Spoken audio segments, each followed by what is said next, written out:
Hi guys, magluluto ako ngayon ng pancit canton kasi wala akong ibang makain at gutom na ako. Inuna ko kasi yung panonood ng mga video sa Facebook, tsaka nag-check ako ng i-edit ko na video pang upload nga. So ayun, di ko na naisip kumain, kaya kayo mga kapwa ko content creator, alam ko nakaka-relate kayo. Kaya di talaga maganda na uunahin natin yung pag-i-edit or ano pa yan. Kasi minsan hindi natin namamalayan yung oras.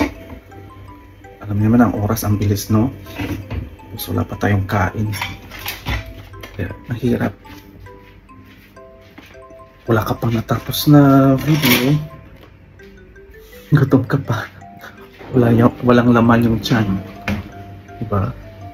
Yun yung di maganda doon. Kasi syempre maapektuhan yung health natin. So ngayon, dahil nakaramdam na talaga ako ng kagutom, yun, binitawan ko na yung isa kong cellphone kung saan doon ako nag-i-edit.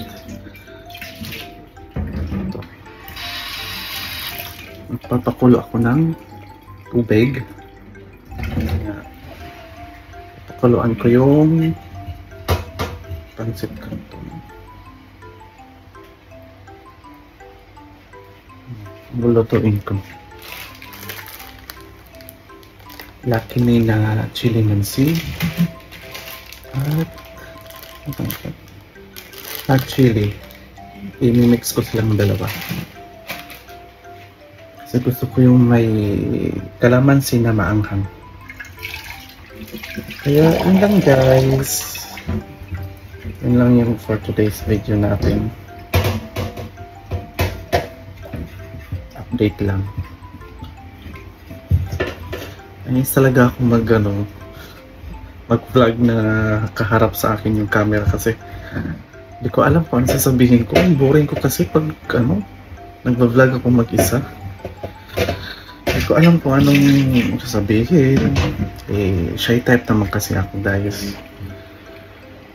Pinasok yung mundo ng pag-vlog. Ito. Nakikiayon na lang. Pagpasensyahan nyo na lang guys. Kasi in real life, shy type talaga ako. Maingay lang ako sa mga taong yung ka-close ko. Pero pag hindi ko ka-close, tahimik lang ako. Ganun ako. So, hindi natin pahabain. At ako'y gutom na. Sige na guys, goodbye.